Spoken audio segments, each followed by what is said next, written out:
Erokamano ahinya kuom yudo thuolo mari machielo matudi kodwa e weche gi manyien mago mag oimore kaka wuone chenro marwa mar mine wacho. Wadhi bedo ka waloso e yo achiel ma bende do ogolo mar yalo buche oko mar doho chenro noero mar the kata dho kisungu luongo ni mediation. Wantiere koda wendo ma bende opuodh koda doho mar timo chenro makamago biro bedo ka watwa kode e wi kaka itimo mediation kod buche ma bende iyalo e yor the. Kata kamano ero wantiere gi weche mamoko ma bende waikoni otieno masani kamagi ema wamiyo pek. Sasa nyinyi mnaniambia Ruto must go. Mimi nimesikia hiyo mara nyingi. Kulikuwa na Moi must go, kulikuwa na mwingine must go, kulikuwa na mwingine must go. Hii must go ni wimbo tu ya kawaida, there is no problem. Jatend piny William Ruto nyiso rowere madwaro mondo owuog e telo ni obiro telo nyaka otiek kinde mage. National government, give that city of national government, but to the counties, not the MPs. Fuel levy. Members of Parliament, Your Excellency, have no business constructing roads. Raila Odinga dwaro ni omenda mar NGCDF kod omenda mar Konga Payni okete lwet governors kaka yo mar tego counties. Amezikwa kama mbwa. Lakini leo hii tunataka haki yetu. Hata kama ni mwili, tutoe mwili tuende tukazike nyumbani. As it stands now, it's not possible for us as an office to allow them to go and exhume the body without following the legal procedures. Familia moro Migori ni amen gi kanisa mar laro ringre wuodgi man en obila mar GSU ma oiki e kanisa no.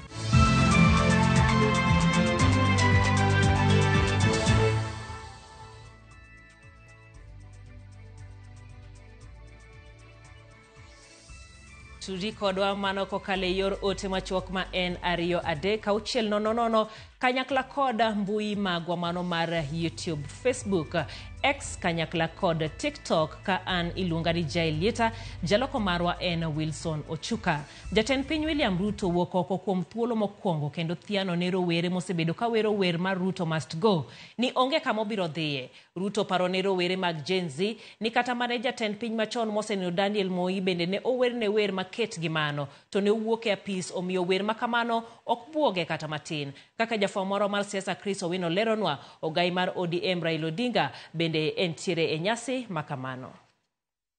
Dhiuru nyime gi wer, onge gima buoga. Mano e ote ma jatend piny William Ruto ne rowere mag Gen Z mosebedo ka wero wer mar Ruto must go e chokruok kaachiel kod mbui magi mag tudruok kuom dweche bura mokalo. Sasa nyinyi mnaniambia Ruto must go. Mimi nimesikia hiyo mara nyingi. Kulikuwa na Moi must go, kulikuwa na mwingine must go, kulikuwa na mwingine must go. Hii must go ni wimbo tu ya kawaida, there is no problem. Mara wananiita sijui nini Zakayo, mara Kasongo, mara nini.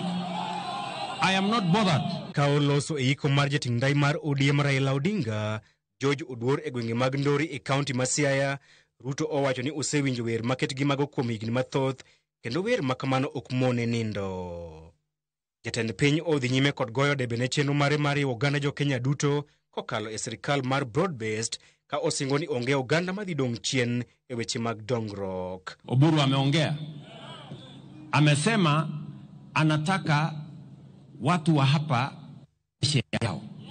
Na hiyo share yao sio share ya watu wengine. Kila mtu atapata share yake. Therefore it is possible for us watu ya bara wapate share yao. Watu ya mlima wapate share yao. Watu ya bonde wapate share yao. Watu wa hapa wapate share yao. Weche mag Ruto oseril wedo kod moko kuom jotelo makaluo ma onyise ni gimake motegno kendo kik oyiengni kata matin. And those who are shouting Ruto must go, I want to tell you he is going nowhere. Oh, come on. He is going nowhere as long as Baba Raila Amolo Odinga continues to work with him. And we are all behind him. Your Excellency. Your Excellency, in this region, we are not known to be double speakers. We say what we believe in, and we do what we say. We have said in one accord that we are in this government of yours as a people, and we want to continue in that manner. Na sisi huwa tunasema baba akisema left ni left, na akisema right, na akisema fire tuko tayari. Na hiyo ndio kwa sababu this broad-based arrangement tunaunga mkono kikamilifu without apologizing about it, because it is about unity of Kenya. Eko machielo, Ruto ofwadho rengo ne ogai mar ODM Raila Odinga kuom ne mako lwete e kinde auka masipwap mar Gen Z. I stood with you when you needed a man to stand with you. You have equally come to stand with me when I needed a man to stand with me. I am truly grateful. And I want to say this for the avoidance of any doubt, that when Baba here came to stand with me, it was not about him. It was not about his interests.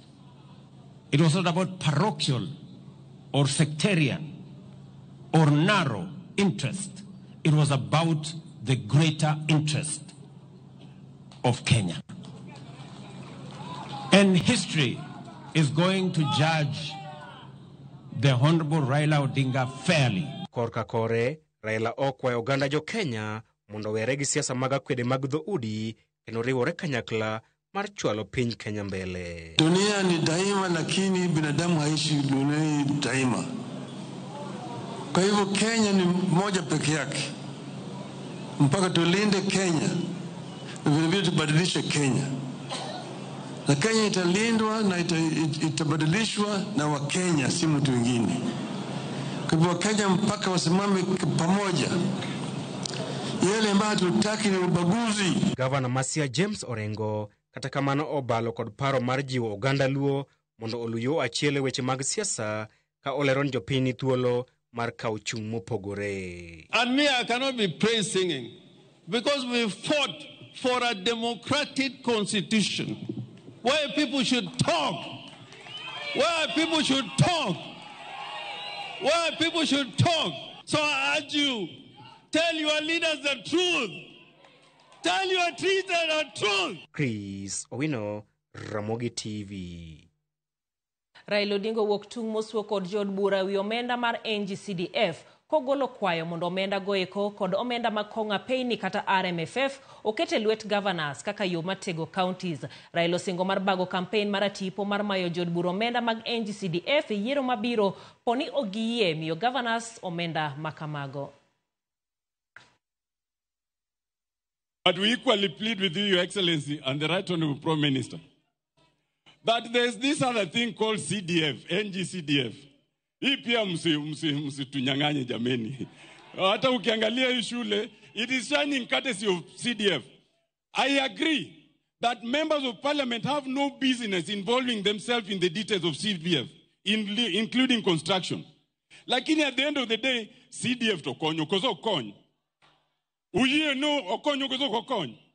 Koro CDF to beda and manani, we have to be careful. We ensure that it is restricted to the functions of national government and the member of parliament has no business dealing with it. And I disagree. CDF, national government, give that CDF national government, but to the counties, not to MPs. Fuel levy. Members of parliament, Your Excellency, have no business constructing roads. The role of members of parliament is clearly stated. Representation, legislation, and oversight. How do you oversight when you yourself are actually implementing?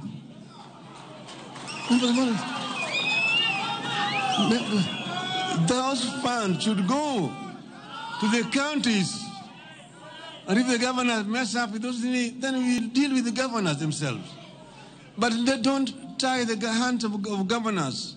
And then MPs go and say, mimi ndio nimejenga barabara hii, pindi nimejenga barabara hii, nimejenga shule hii, niko hospitali hii, governor hajafanya chochote.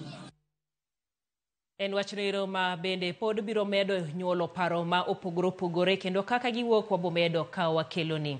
Gikone to George Oduor mane en jarit kendo jating dai mar Raila Odinga ne okowe kare mar yweyo mogik e nyasi mano ywayo jotelo anyuola kod osiepe manotimo neno kaka George jago mane timo tije gi bolruok kod chir. Millicent Adhiambo ne ntiere nyasi no kendo miyowa mathoth. Rombe mag lit kod kuyo nokwako gweng' Mandori e Siaya County e skund sekondar Maramba samane anyuola wede kod osiepe obiro kanyakla mar kowo George Oduor e kar yweyo mare mogik. Oduor nopaki kaka jarit makare kendo jago mane muol toriek gino manomiyo yange kaka thuon. George ne ok mana jarit kende, nen wuowi, jaot kendo wuoro. And onge gima dawach mang'eny kuom George.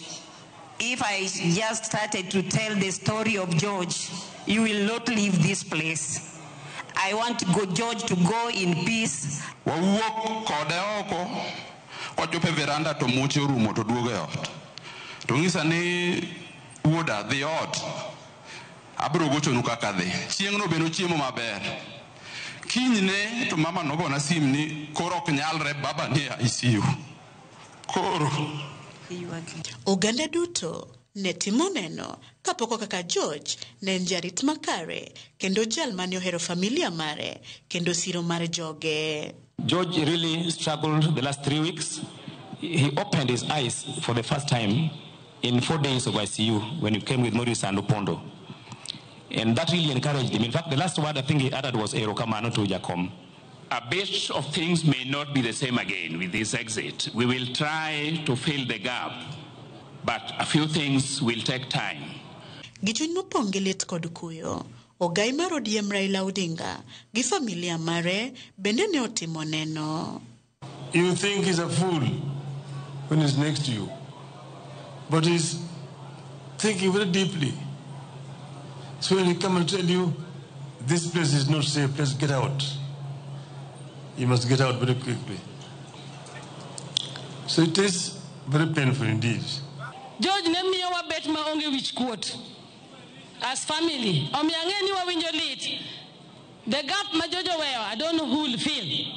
Jotelo mag siasa mopogore mane oyuoro e nyasi mar ik George kotelnegi kod gavana ma Siaya James Orengo, nyawadgi ma Kisumu Anyang' Nyong'o kaachiel kod Gladys Wanga mar Homa Bay nopako chiwruok mar George manonyiso e tije. He was not just a security for Raila Amolo Odinga. George was a freedom fighter. He was also a very consummate community developer. George was a gate to reaching the Prime Minister. And that was the confidential relationship I think George had with the Prime Minister. Jatend piny Kenya William Ruto bende e twak mare nopako mijing'o mar George e gero piny Kenya kendo yange kaka achiel kuom thuondi ma pacho ka.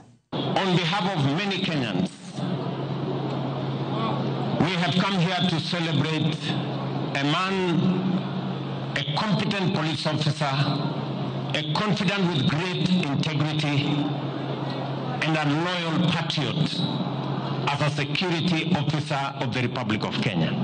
Kaka yor chiwo luor mogik ne George, kaka jakanyo mar ODM, jagoro maduong' mar ODM, Edwin Sifuna, nogolo sigweya mare e yo machalo kamae.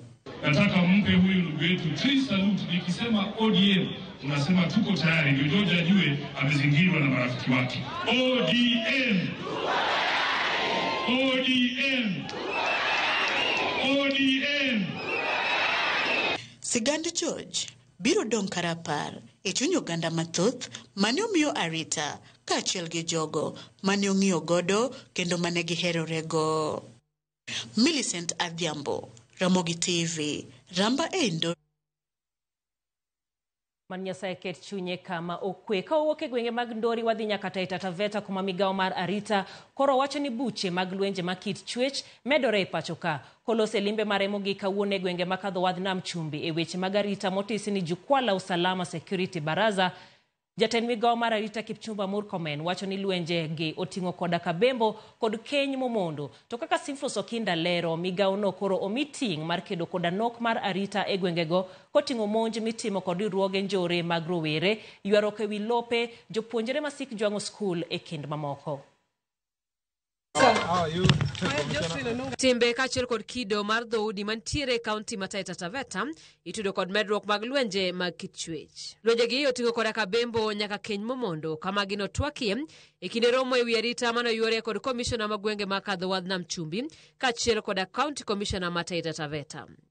Romo makamano no chweye kom kwa jatend migao mar arita Kipchumba Murkomen. Kama wewe mama unajua bwana yako ni mnyama ananyemelea watoto, usivumilie ati unamchunga bwana yako ati kwa sababu unataka kuchunga ndoa. Hiyo sio ndoa. Mtoto mdogo ako na mtoto, hii maneno iko kwa chief. Ukiuliza chief anakupeleka east, anakupeleka west. Ukifika tena kwa OCS ukijaribu kuuliza anakuambia rudi tena kwa chief. Jatendari tago bende no twake wi ywaruok ewi lope kwalo kata ka mwandu mag ji giwegi kachiel kod chiwo kuonde jot ne squatters e romo mano bagi APC mar county commissioner ma Taita Taveta. Chief wako wapi wakati unyama namna hiyo inafanyika kwa village?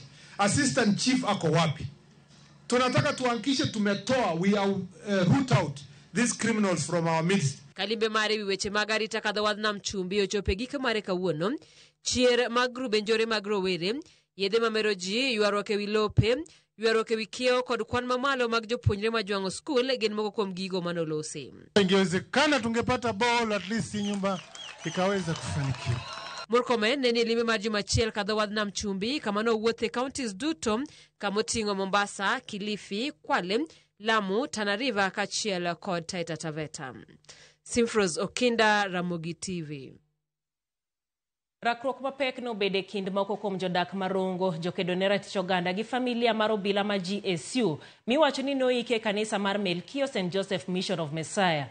Binegin monjo kanisa no ka gidwaro ng'eyo gima omiyo obila ni ne oike kanisa ni ka bende ne giseyo obila kuom nyiso nyao e timo nonro. Jafwambo maro e kaunti ma Migori Jojuma nigi ler mathoth. Esej ma familia mar obila ma GSU ma iwacho ni oiki e kanisa no ma Melkio St. Joseph Mission Messiah e Sabon Marongo rito duoko ma idhi gol kod doho kawe kod kes ma ndege chwalo ka gidwaro mondo rine mar wuodgi ni koro gol kendo dhi oik dala. Moko kuom jokera togo mag oganda familia ni mar obila kaachiel kod jodak e gwego mag Rongo ne omonjo kanisa ni. Rakruok mapek ne obedo e kindgi kod moko kuom jokanyo mag kanisa ni.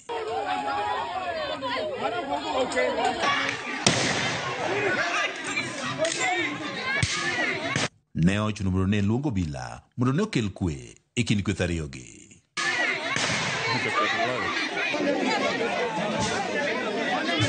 Jokera togi mag oganda kachiel kod moko kuom jodak e gwego mag Rongo bang' monjo kanisa ni ne odhi nyaka pir jalup county commission gwego mag Rongo ka gidwaro duoko ma otende kod nonro mar ik mar obila ni e kanisa no. Giwani tindarite kwe osenyiso nyawe tim nonro ka otende kod ik mar obila ni e kanisa.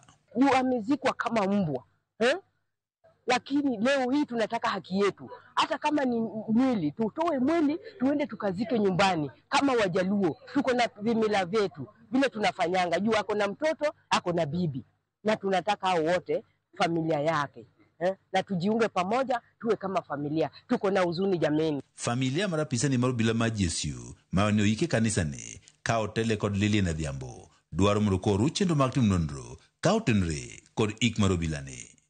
Aliandika na mimi statement, aliniuliza Kotoda iko wapi. Nikaambia jameni hatujapata. Kuenda kutafuta watu ya Kotoda. Tunaenda tu hivi hivi. Tumekosa tufanye namna gani?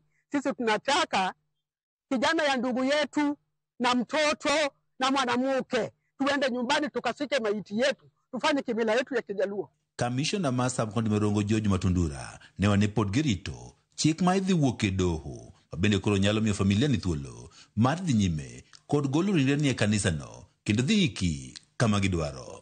Their son was buried at a church in Rongo at a place called Opapo.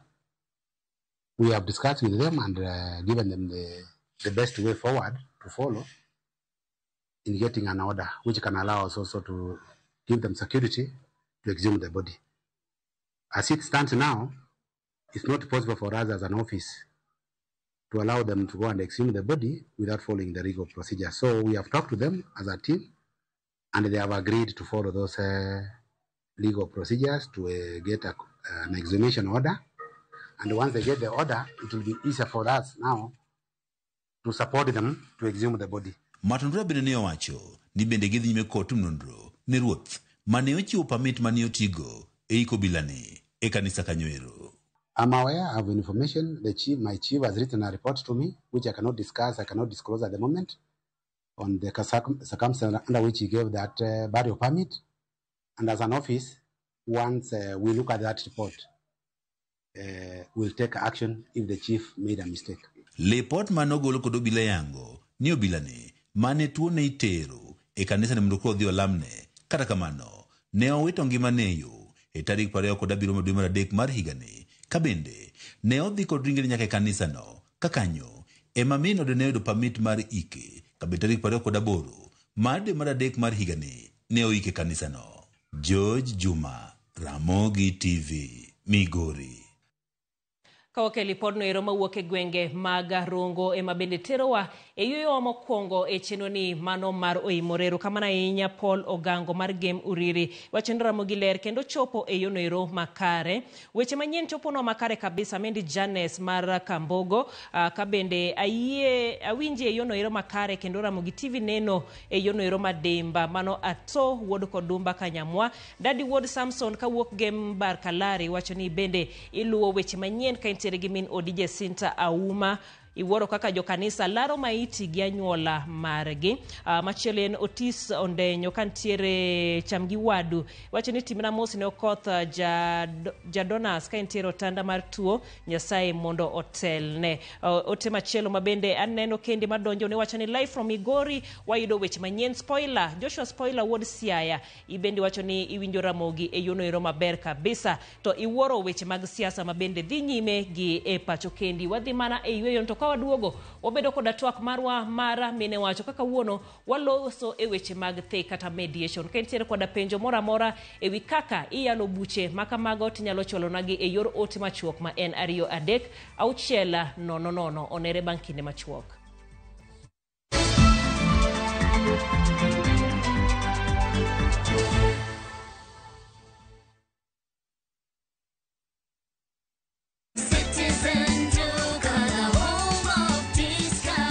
Whether you're getting ready for the Easter holiday or checking off your shopping list, we've got you covered. Get 2-pack of 2 kg premium wheat flour for 318, down from 344.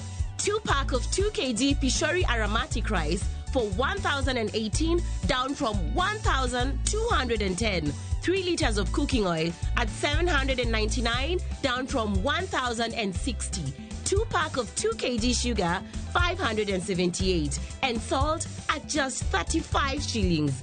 That's a total of 2,748, meaning you will save a whopping 501 shillings. It's easy. Dial *487*5#. Select your Easter package, make your payment, and pick up your basket at any Quick Mart supermarket near you. Citizen Duga, home of discount.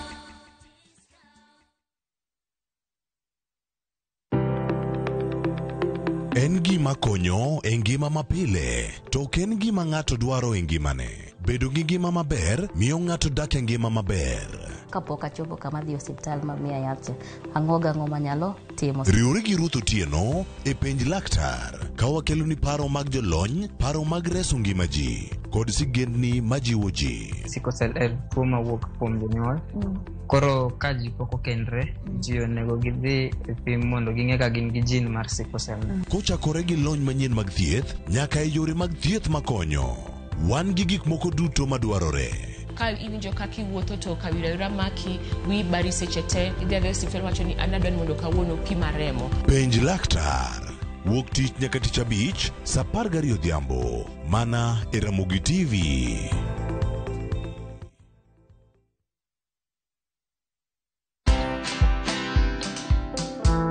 In SA, people are big on balance. And I remember the first few months, at 6 p.m., I'd be the only person in the office. And it's a massive office. There's hundreds of desks, and you look up and you're alone. I also learned there to question whether the long hours we're used to over here, are they really productive? Watch this story and more. Download the Citizen Digital app or visit www.citizendigital.com and find the Citizen Originals portal. Kenya's #1 app, Citizen Digital.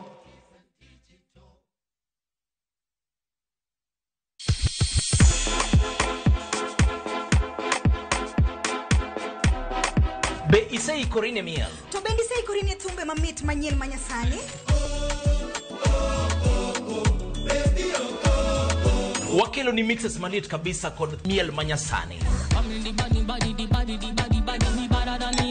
And of course ngeso kangeso nyakumga jumta Krista Mwena nyaka sauchieza. Cheki melanin top imeweza. And of course Hilo bwana. Chendro N Lunda Kumar.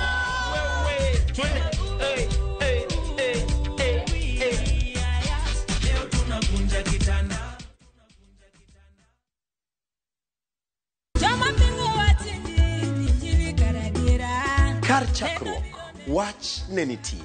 Wach ne nigi Nyasaye, kendo wach ne en Nyasaye. Jumapil e chenro majiwo yieni, chenro maketo chunyi machiegni gi Nyasaye. Juma ka juma wakelo ni wach man gi teko, wach makelo geno. Ma oken shoya, ma en kanisa, mae wach Nyasaye. Kawariwore kachiel kod jotich Nyasaye mamoko, mochiwore, mowal kendo mogwedhi. Okodeo hiki kit chwech kata kanisa ni. Injili kalo. Kokelni kod an jatich Nyasaye Ben Otiende. An Roda Nyarko Kitmo. An Ken the DJ.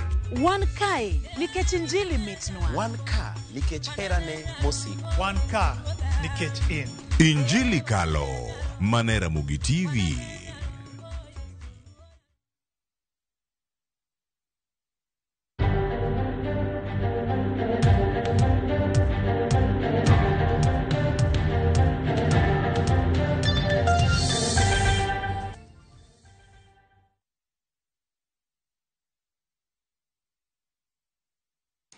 Piny owacho kokale katiba mare oyango yore mamoko mag yalo buche oko mar doho kamoting'o thek kata mediation.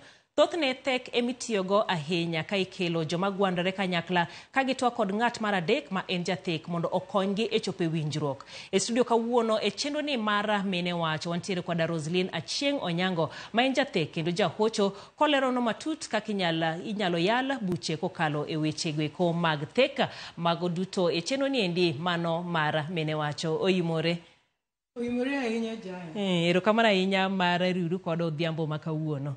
Ambe agoero kamano maduong' kuom miya thuolo mondo abi awuoye wachno mar thek. Moko kapok wachako ji diher mondo ong'ei matut. Asewacho wacha nyingi tinyalo mana nyiso to inya kanye, idak kanye, gik makamago. Erokamano. An nyinga Roslyn Achieng' Onyango. An nyachula kamoro miluongo ni Rusinga Wanyama. Mopogore gi mano, atedo kamoro ni Kindube Onyango. An gi nyithindo ariyo manyiri ma achiel ose graduate, moro to pod ni e college. Besides that be adak Kisumo. Koro Kisumo kanyo ema amanyo e yore mag kaka ji nyalo winjore dak gi kwe. Koro atimo mediation. Popogore gi mano an jahocho bende. Erokamano ahinya. Sama koro wewe weche mag mediation kata thek nikech katiba ma piny owacho sani nochako gimoro ni alternative dispute resolution. Yore mamoko mag yalo buche oko mar doho. Machiel kuomgi en mano mar thek kata mediation. Moko gi akia kaka wanyalo keto gi dho kisungu. Gin ang'wen. Mediation ni ntiere reconciliation, arbitration to gi moro ma bende wacho ni traditional. Inyalo mana lero no matut ni ginang'o gini. Erokamano. Koro mediation to en thek. Thek en thuolo ma kaji ariyo kata molo ariyo gwandore kata ntie kama ok giwinjre maber. to ka ochopo ni wach ni koro tamogi to ginyalo ng'iyo ng'at mar adek mondo gikete diergi ochung'e kindgi mondo okonygi mondo mi gibed ni ng'ato nyalo winjo nyawadgi. Koro thuolo ma ng'ato nyalo at least chiko ite ne nyawadgi ni iyudo ka gin gi thuolo maber ma ginyalo biro e winjruok ni wach makelonwa pekni koro watime kama mondo wabed ni wanyalo dhi mbele gi ngima. Kaito conciliation en thuolo no ma bende imanyo ng'at mar adek mondo ochung'e kind jok manigi pek mondo mi gibed ni ginyalo wacho wach ma kelo negi chandruok. To conciliation to usually en ni jiwinjore, yani en more like a discussion. En more kaka discussion. Kaito jineno ni to ang'o maber ka watimo in this situation. Then machielo ma en arbitration. Arbitration ten thuolo no ma ng'ato nitiere kindu machalo expert, yani en jalony moro. Koro jalony ni nyalo kata miyo way forward. Opogore gi mediation. Nkech mediation solution nyaka wuog kuomo. Joma gwandore. Yes. To arbitration to jalony nyalo miyo way forward. En monyiso ni koro timuru kama kama. Aya, wantiere gi magote kata kamano kawuono to wado mana mondo wawuoye wach mar mediation kata tek nikech iwacho ni ene mathoth ne itiyo kode ahinya to itime tieng' ariyo. Nitiere kanyo ero mabende doho ema chiwo jathek kata mediator kata nitiere moko mabende ji dwaro kendgi. Ere kaka magitimore? Erokamano. Koro nitiere miluongo ni court annexed mediation. Court annexed mediation en thuolo no ma iyudo ni wach osetere nyaka doho. Kaito judge kata magistrate kong'iyo file mar case ni to onyalo kawo thuolo mondo wach ni case ni adwaro ni mondo oter ne mediator mondo konyu ung'i kaka uloso wach ni. Thuolo machielo en ni jogo man gi pek kata ok owinjore e kindgi kata gisedhi e court to achiel kuom ginyalo wacho ni kama wach ni ochope an dahero mondo wadhi miwa mediator mondo konywa loso wach. Koro yore ariyogo ema court annexed mediation timore.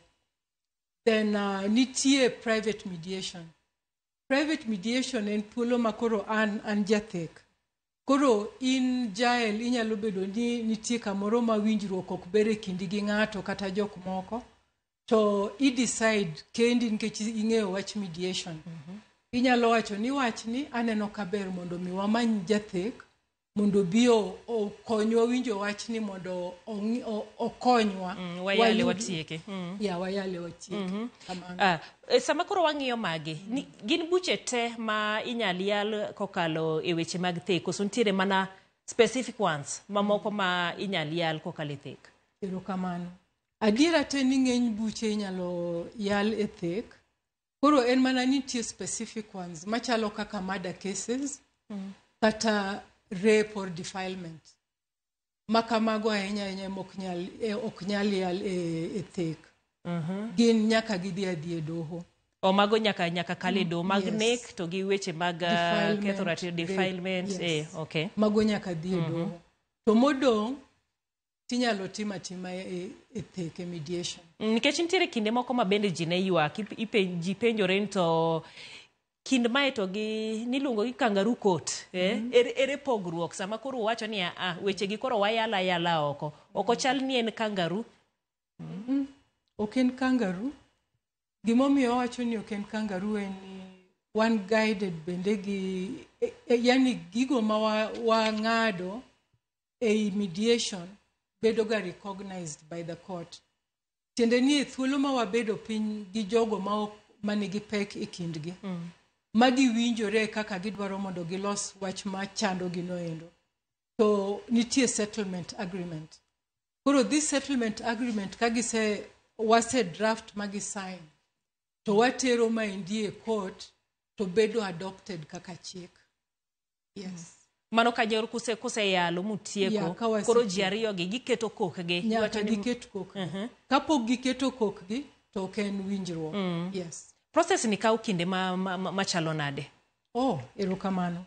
Process ni inyalo yudo ni nitie ywaruok ma ji osebedo go e court kata from 1960s. Mi yud ni jok manochako kes nose kata nindo. Koro nyikwagi ma pod dhi mbele gi kes. Tiyudo ni kokele mediation, to mediation miyo waga 60 days. A court miyo waga 60 days. But usually, ibo yudo ni samoro within one sitting, wach no bedo resolved. Or 3-4 sittings to wach no bedo resolved. Kamano. So, en yo mapiyo kabisa mar loso weche makelo chandro. Kaito gimachielo madagombo na med kanyo en niya. Ng'eny gik makelo chandruok e kind ji. E thuolo ma judge kata magistrate ebo chiwo ruling. To samoro gigie ki ji ok loge. Iyudo ni ka gidok piny kucho to pod gidondore adonda. But e seche ma solution owuok kuom jok man gi pek.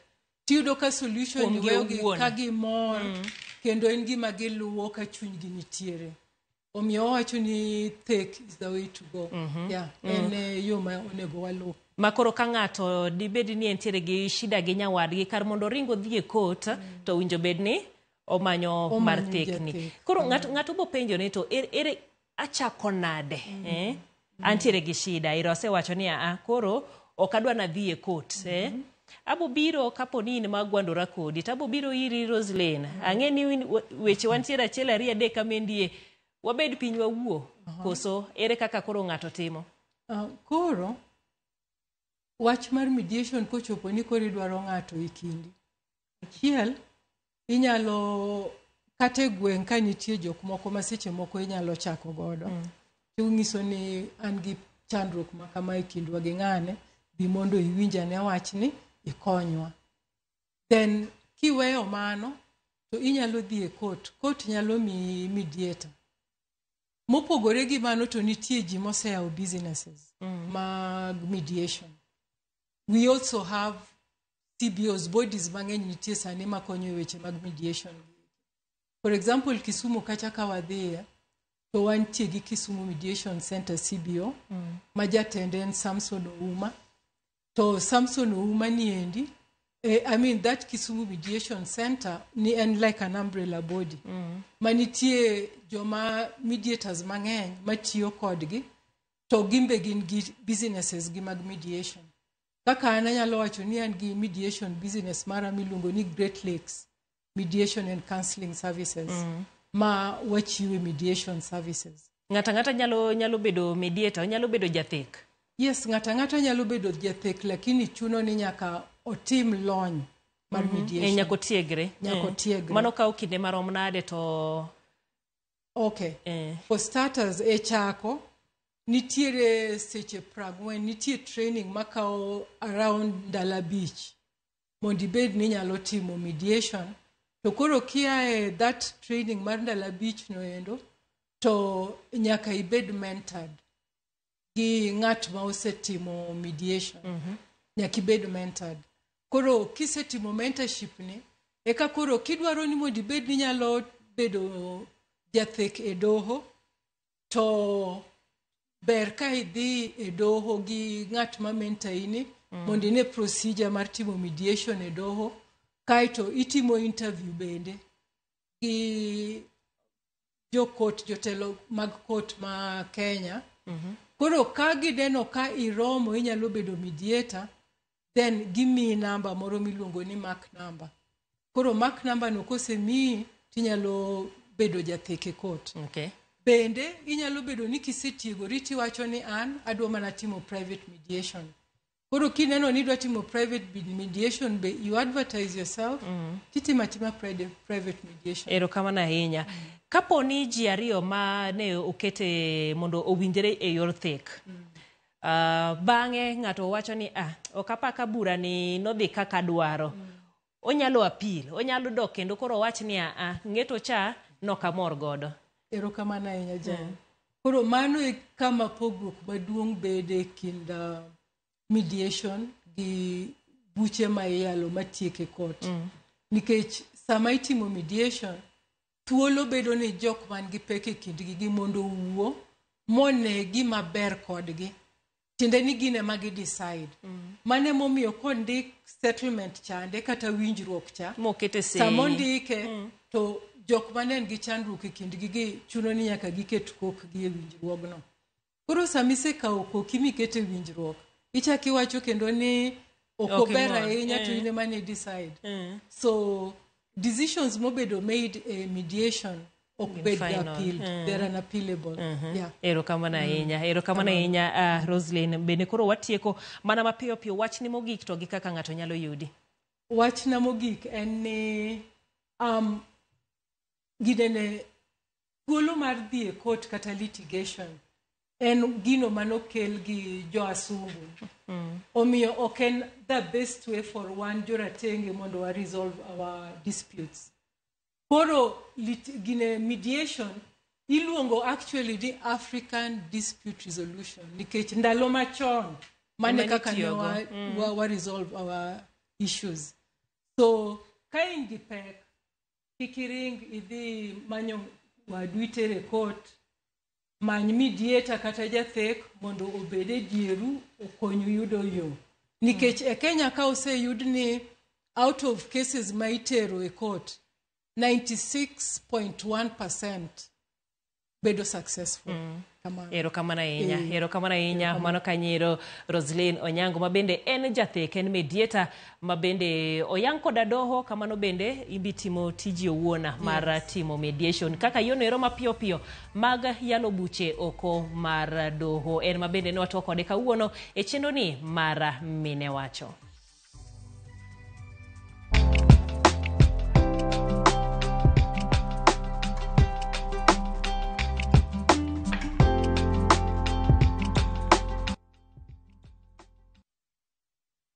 Planning the perfect Easter and April school holiday getaway? Make unforgettable family memories in Dubai in a View Travel. Starting from $1,451 per person sharing, enjoy 5-night stay with breakfast, Dubai Parks and Yas Island theme parks, Dubai Aquarium and Underwater Zoo, Kidzania, Global Village, Desert Safari and Abu Dhabi City Tour. And yes, your entry visa is sorted.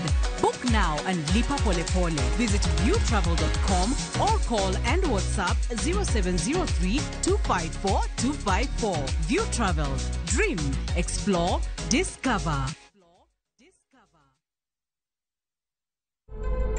E gweng' mokwe, kama hera dongoe kaka cham e puothe, jot ikore ne wuodhgi maduong'ie moloyo mar bedo jonyuol. Kwanza ingena dwa mtoto wani obed nyako kaka dielni. Kasto wachake da mama dongi. Awino. Ng'at manigi gik matin ahinya to chiwo duto ma en go. Iparo ni okanyal riti? Ha? Iparo ni okanyal riti? Mana sama geno chako dongo, gik machon duogo. Yawara fa. Nonine ndalo machon. Ndalo machon nosekalo. Ndalo machon sani wan sani. Sama chiwruok romo gi tem, behera biro locho. Mon chendo kadem kaya. Ne tem maduong' ewi Nam Cinema, Jumapil saa 2 kod saa 4 otieno. Mana e Ramogi TV. Kik bai. Solo mitena chaka duogo kendo. Nigini ringe ema chaka duogo kendo. Ayo. Solo mitena chaka duogo. Amosa utejo kanyanam, an nyinga en Dickens Derrick. Mondo mi yud wenda marwa parie manene kaka skiza tune mari, idio mana *812 *784#. Parie ni Ramogi TV e od jothumbe duto.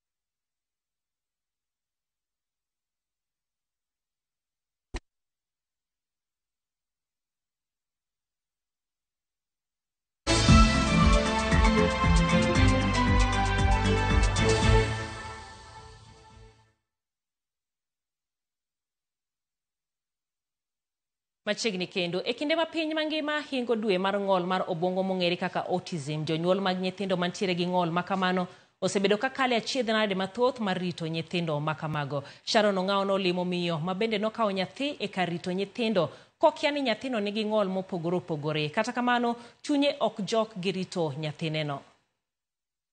Levina Atieno Odera kanyakla kod wuon pare nokawo nyathi e kar rito nyithindo. Nyathi mana nitiere kod tuo ndulme kaachiel kod ng'ol mar obwongo mong'ere kaka cerebral palsy. Kata kamano, ne ok ong'e ni nyathino e kinde mabiro ne nyalo bedo kod ng'ol mar autism. Musa nowite takataka. Wawinjo naroke manokwanye. To nongo ka mtoka mag polisi ginen patrol to ne gibiro Nairobi. Koro kane gitere Buruburu to ema iluongo ga joma ging'e ni nitie nyathi moro mowit ka idwaro mondo okaw. Ema no end up odonjo in Timi Children's Home. That was kind of 3 days old. Ko bedo kochopo 7 months, tugo manyitho ikache nyathi moro chako wuotho gi gik moko. Tema ne obete kom to nyathi moro ywayo tiende botuo. Pichni mana golo Children's Home, man gombo beta maber be, kineno wuod ber sana. Naming mareja ng'ane mano name Onyango George no. Levina lero gi momiyo ne gikawo Musa kowuok e kar rito nyithindo. Kata bedi ni nentiere gi ng'ol. Kech kana dhiga Children's Home kucha neno waka oweye thenge jomoko winjo maber biro rango nyithindo moko go to anyway mana kanyo. Emomiyo no amwa gi jaoda mapinye ni nyathino nyalo kawo. To no yie bong'isa ni kinyalo rite to onge shida. Kata bedi ni nentiere gi nyithindo mamoko. Levina lero ni hera mar nyithindo ema ne ochwale mar kawo Musa mondo orite. Okang' manorwaka gi anyuonde. Koro ne gi accept bagi ere. Jogo bende na force yani kuna hali inabidi negi jogo bagel mama na in fact penya gani Musa denade kikiwe Musa ere kaka nokelo ng'eyo ni Musa ne nitiere kod tuo mar autism. Ne chuna monda alua penjo kora penjo Dr. Neurologist apenjo ni yawa Musa ni okrang tir. Musa samoro ywaka. Musa ndiche mo doge mita gik mar skuma ge mago odwa miyo ni doge moko dwa. Temo ng'isa ni mano autism. Jonyuol mantiere gi nyithindo mantiere gi ng'ol mar obwongo kadhe achiedhnade mopogore opogore e kinde ma giritogi. Levina lero pek mosebedo kokadhe. Poko nindo rucha nyoro chano nindo saa biro gotieno sani nindo ka at least sani kore kotemo nindo yath bino okimedo ni kani tumia mar cerebral palsy ko chuni nyaka itumia mar ndulme at the same time beni many mar ang'ono mari autism ni makule mondo kikotimere iluongo ni relaxer muscle relaxer mondo onend koro kubed mayot to gigi duto dwaro mondo ochiem maber. Okimi chiemo man gi wit mang'eny okonego beno madho dairy product okonego beno tiyogo gik man gi sweet gi okonego beno tiyogo kono ka chiembe bedo matek kendo bedo expensive. Kopogore gi mano mondo rit nyithindo mantiere gi autism owinjo timne gi ruecho makinde ka kinde bende gintiere gi kombe gi wuoch makende makonyo gi ngima mapile. Musa Therapy Cerebral Palsy of Kenya dono na chako kuno ka ilipisha 100 sani ichulo 500 per session. Chieng mitere therapy that day onego bed ni kin gi pesa matin to around 1000 mabedo matek kuom ng'ato kaka an. Ka tiende ni no tur tapo no affects nyaka lwete makoni. Koro lwete no onego bed ni nitie iluongo ni cufflink. Nongisa onego bed ni losone. Mano be poka loso nikech weche mag yuto. Woche gima ina loso gi 9,000. Nitie tich ma Tio Nyasaye nokonya bo aloso go. To woche ni nongo ka oduong' gi ka iromo to ka iduong'. Kono nitie ni mondo go bene orwako go iye woche iluongo ni inasol. Mago be poka manyo. Magi duto dwaro mana ng'ono. Ma dwaro pesa to magi mar chung'. To ka sani koro komni okethre. To mondo anyiew kom ilani do karibu 4,000. 4,000 no idwarango idwa chiemo idwarango school fees ma nyithindo moko gi to kose idwa timo nade. Bedo ni en chiliel gi sani Levina wacho ni osebedo koyudo akwede mag oganda manyiso ni odwoko Musa e kar rito nyithindo kaluwore gi ting' mapek ma entiere godo. Nakawe mondo nying Nyasaye chieng' motimre nade oyud duong' kata chandra nade manto awacho kata kaudu kata chandra kata nindo piny kata nindo chuodha bro nindo gi Musa ni. Ng'ama nyalo tero na Musa e school kikomia kata pesa no kata ken yath kikomia pesa oten na tato weche kata ken yath usani dhiadhi min Musa dhikao ka yath. Jonyuol mantiere gi nyithindo manigi ng'ol makamae kalu achiedh nade ka moko kuomgi bende pandogi. Kata kamano, Levina nigi paro makamane jonyuol. Piny kia. Samoro mong'ol mipandono ema nyalo miyo chieng' moyidh kata ndege. Ema miyo nyalo miyo nyathi nying Nyasaye bende oyud duong'. Gima kinyi kia. Mama na kuita. Sharon Ong'ao, Ramogi TV. Jopuonj skul sekondar Mandigwa mowuok e kaunti ma Siaya nonyiso mor margi bang' riwruog jogo mane somo e skundno kata alumni bagonegi limbe Mombasa kaka yo mar puoch kod pak kaluwore gi duoko maber manyocha giyudo e penj ma KCSE ma higa mokalo. Jopuonjgo kaachiel koda joboda mane ofuyo gi ndege nyaka Mombasa ne bende opako tend kaunti ma Siaya kuom miyogi mijing'o matiyo matek ka koro lek margi en rieny e Kenya mangima e penj maduong' ma higani. Joja oko gi ler mathoth kowuok Mombasa. Ne en mor ne jopuonj kaachiel kod board mar sikund sekondar Mandikwa mawuok Rarieda e kaunti ma Siaya bang' chopo Mombasa kuma gichano timo limbe mar ndalo 4. En limbe mane ochan gi moko kuom jogo ma yande somo e sikundno mane otiyo kanyakla gi tend kaunti ma Siaya mar neno ni gimiyo jopuonjgo mijing'o kaluwore gi duoko maber mar penj manyocha giyudo higa mokalo. Wabiro ka mondo wa celebrate the good result mane wayudo 2024 and to re-energize nikech bang' tich matek wadwaro dhi kamoro wayueyo waparo what next. So planning is also part of this visit. Kwaromo kama to wabet piny to waparore to wang'iyo kuma ne koth ogowa matin to improve and then wachak wamedo energy to do even better. Board mar sikundno motel ne kod Mikairo Sawandho ne okoni limbeno bende geto somo paro kuom jopuonj kaachiel kod sikunde mamoko mosebedo katimo maber e penj. 2023 Ndigwa noyudo number 2 e sub county mar Rarieda gi mean mar 7.00. Nyocha 2024 Ndigwa obedo number 1 e sub county mar Rarieda gi mean mar 7.99. Ma en lek mwasebedo kwa gombo kako nyocho bedo number 1 nino wabet piny kaka community mwang'eyo ni nyaka wadwar yo ma wajiwo go jopuonj. Japuonj kipako to nyaka oti matek to kiludhe ga yang gi weche moko manono to ok onyal chiyo matek kata gimidwaro kuome no ok onyal. Iwacho ni dhiang' kidwa nyiedho ok igo ilombe alomba gi gimonang'o cha kae ogolo mana chak. Koro miyo jopuonj wagombo ni wabet kodgi machiegni mondo mi giti matek. Sani challenges wan go mang'eny en bedo namba 1 ok yot.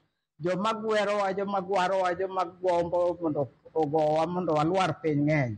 Tang'eyo kaka wabiro Mombasa ka waikre kendo wadok wasingre ni gibiro temo to gibiro dial the wrong number. Wadwa mondo watem wa maintain the standard mwantieni. Achiel kuom gigo mane omorogi en ni ma ema ne en thuolo mokwongo mar thothgi kwongo idho kendo fuyo gi ndege e kor lwasi. Governor Orengo wadwoko ne erokamano chutho ng'enywa to pok oidho ndege wang'ni to waidho gi nyinge. Wadwoko ne erokamano kendo wawinjo ka wan gi mijing'o mar tich.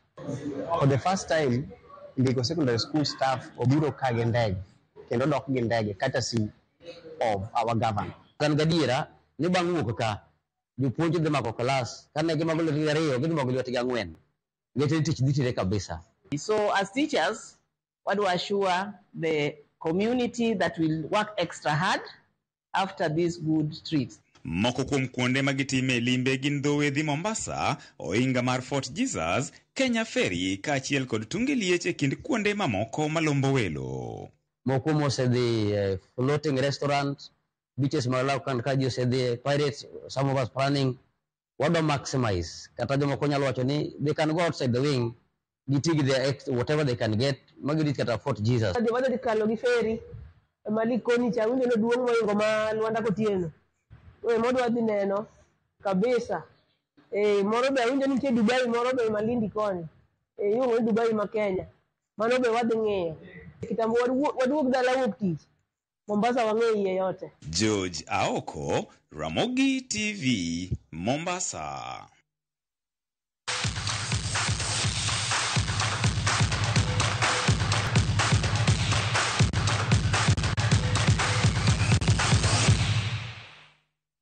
Wantiere pau tuke kuma gikone to tuke mag skunde mag sekondar matamo kuongo chope giko mare kawuono tuke gono bagi Shimolatewa kama skunde mawuok Kimbo mar Kenya otimo maber moloyo. Skund sekondar ma Vihiga High nobedo joloch mag opich agoko kata rugby mar jotugo 15 koni gi kocha. Korka nyiri Butere noloyo Kaya Tiwi e final ma giloyo opich okapu. E tugo ma handball Kimilili manobedo joloch bang' loyo Kamito ka jota tuke go opako rang'iny ma ginene tuke mag skunde ma higani.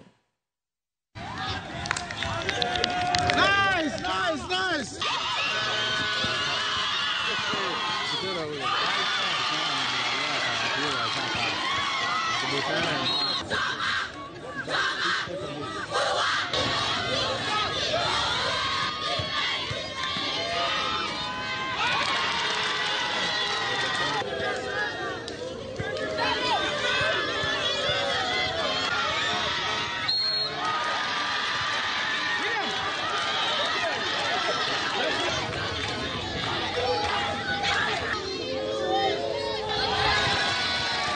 Working hard, we found this place so hard for us to adapt. We only focused on our mental strength. We adapted with the weather and we realized it favored our side. Yes. Kwa miaka 22 iliyopita tumekuwa tukidhamini hii michezo kwa sababu ni fursa mzuri kupatia watoto wetu platform ya kushowcase talent yao ama talanta zao kwenye michezo mbalimbali. Skunde ma Nairobi timo maber tuke mag basketball mag NBA M-Pesa motimore e lap mbalariany ma Aga Khan. Tuke gono kelo kanyakla skunde manowuok e pacho kae mangima kati ma St. John's Korokocho kod Olympic Junior School emanobedo joloch e final korka yawuoyi gi nyiri kaluore kamano. E final mar yawuoyi Olympic Junior School oloyo Oasis Shelter mawuok Nyanza 19-16.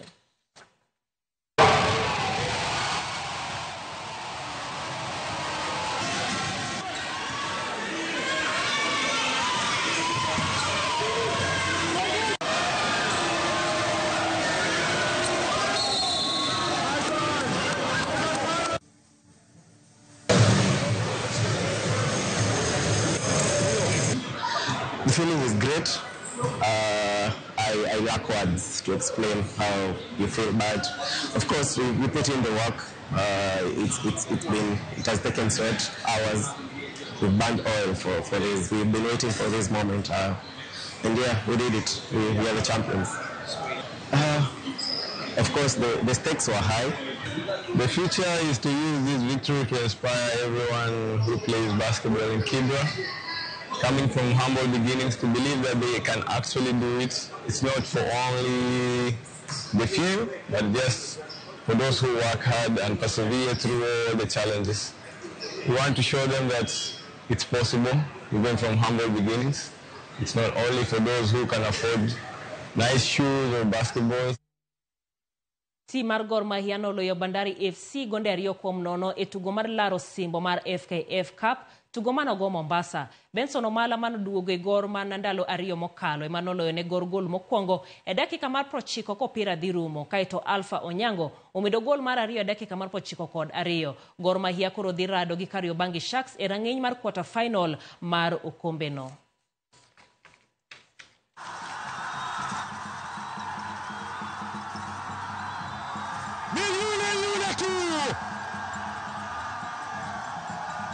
Wanamtambua kidogo amba labda pengine alikuwa kazidi. Ukiangalia ishara pale mabeki wa Bandari ndikana kwamba nasema kwamba Austin kinafunguka cha pili ndani ya Mbaraki. Alpha Onyango anapewa maua yake. Sidhani kama Gor Bandari wataweza kurudi mchezoni. Angalia bao lilivyoweza kupachikwa hapa. Alikwenda kule pembeni, mpira ule wa crossi, bila shaka ile ni bao. Look, we have two plans. Yes, first half, second half. We have plans for first half, for second half, because I knew it before the game. They analyzed us, right, from the previous game. So I changed formation, I changed the players, and we can say that we make for them collective dribbling, yeah, team dribbling. In terms of game management tumekuwa poor sana dakika za mwisho, because unajua after ku concede you can concede easily again. Na hizo vitu tukwa tumwambia. So ukiconcede saa hizo concentration wa game imeshuka. So opponent akipiga pressure kidogo anapata bao ya pili, na that's exactly what happened. And then there's some simple silly mistakes tunafanya. On half unataka ku dribble kwa nini? Those are some of the silly mistakes. Now these players they know.